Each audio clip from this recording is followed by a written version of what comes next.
It's going to get tired. Hello, Stony Brook. I'm Brett, and I'm here today with Jenny and Ellen. Welcome. Hi. Hi. Thank you so much for joining me to debrief. So you guys have just led a workshop on partnering with others. Is that right? Yes, that's Excellent. correct. Great. Well, why don't you tell us a little bit about it? How did it go? What was it? What was your focus? What was it all about? Well, so we've been around AIN for quite a lot of years now, and we discovered over and over and over again that people would come up to us, because we're business partners and very close friends, and people would come up to us over and over and over again saying, how are you doing what you're doing? How are you making this whole partnership thing work? And they see us do things together, and so they wonder about it. And we've observed over the years that there's so many solo practitioners, and it breaks our hearts to see how many people are working in isolation. So we said, well, let's do a session on how to partner, how to find a practitioner that you can work with, key points that you need to keep in mind. So that began our thinking. Right. And then what else would you add to that? Just that this sort of launched at Paris AIN last year. We offered it as an open space, and several people showed up, and the hour flew by, and they said, you should do this as an actual workshop. And so we used a lot of the questions that people asked us last year were the foundation that we built from this year to create this session. Mm. Oh, great. What would you say some of the main questions are that people ask you when they sort of start chatting? Just it always has a lot to do with the relationship. Like, how do you make sure that your relationship doesn't blow up as a result of the partnership? How do you balance the workload between you and your partner? How structured are your agreements? How do you deal with finances? How do you share clients? What if you have pre-existing businesses that you come into? Whose clients do people belong to? All of that is what we covered. Interesting. Okay. Yeah. And how was so this was the first time you've actually led this as a workshop, or have you done it other places? No, this was the first time we've done it as a workshop. We've only done it as an open space, and so we added a more structured workshop. We did an hour and discovered we probably should have done a much longer Should have been 90 minutes. As usual, hey? As usual, yeah.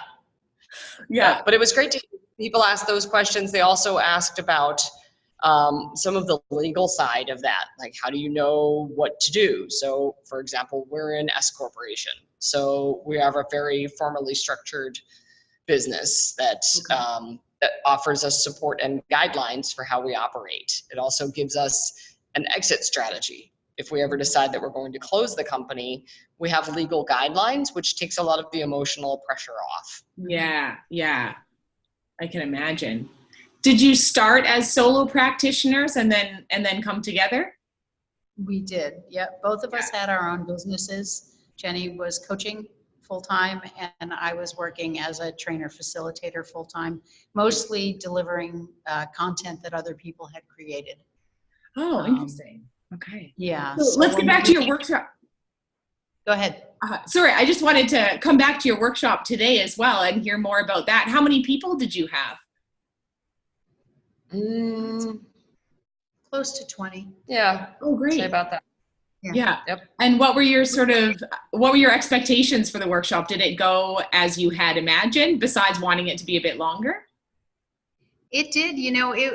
People were definitely tired because the session was at 4:00, and we were really making them think. We were asking them to dig deeply into what they offer and why they offer it and who their ideal client might be. And so we were really having them dial back the really flowery language that has a lot of in-specific language in it, to get as drilled down to what actually are the outcomes that you can predictably offer, right? And why are you doing it? Like, why is it important to your clients? Why do your outcomes matter to your clients?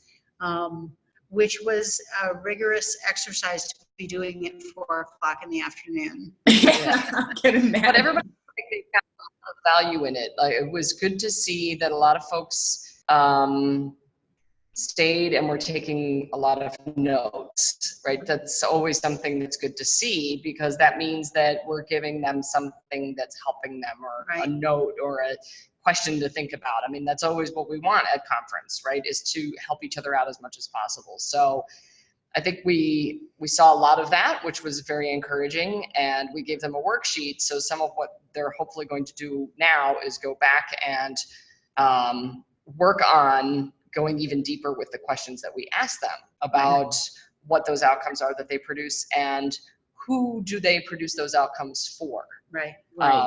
So not the ideal client, but who are the other people who serve that ideal client. So the example we gave was, we work a lot in the construction industry. So we partner with an association locally in our neighborhood that also serves the construction industry, but they don't have anything to do with what we do. They offer technical training for platforms on architecture stuff. I mean, it's nothing like what we do.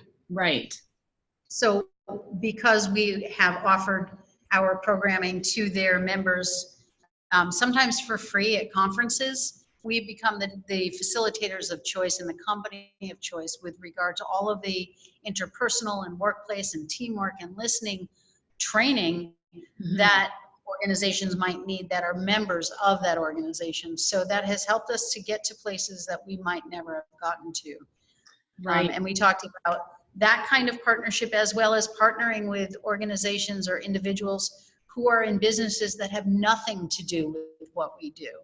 So for example, we partnered with a CPA, and we created a session called Cash Flow Victories, and dealt with both the business side of what numbers you need to be looking at in your business on a regular basis, but also the emotional piece around emotional intelligence and money.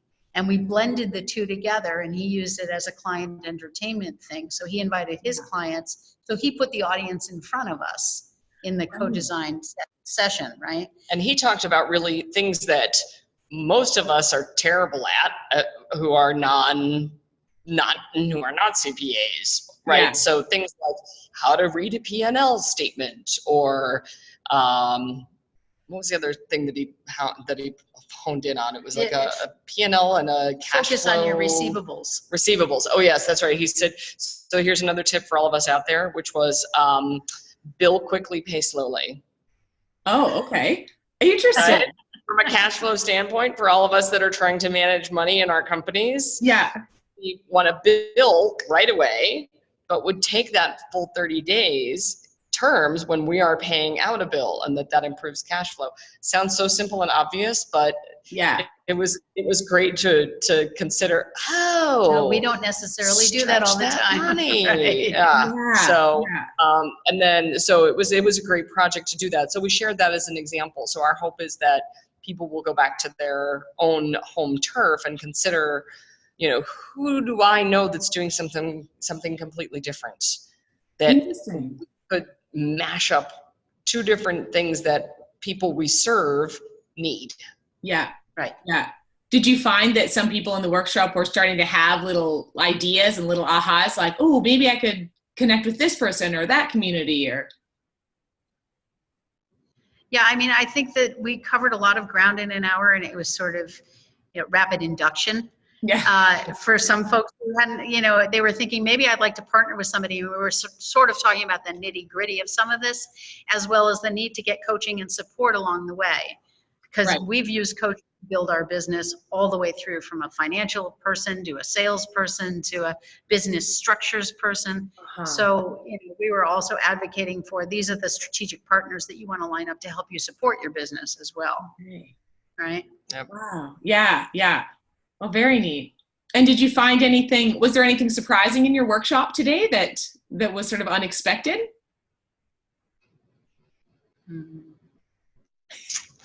I think I like the to only make thing you think at this time of the day too. Thank you. Yes, we appreciate that.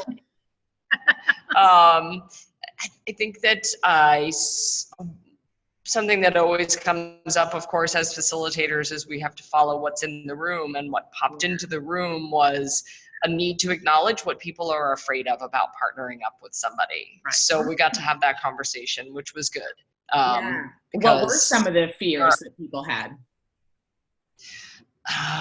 Well, you know, people gave examples of things like, you know, we got into it, we both agreed. So they gave, they shared some of their battle scars and post-traumatic partnership syndrome stuff.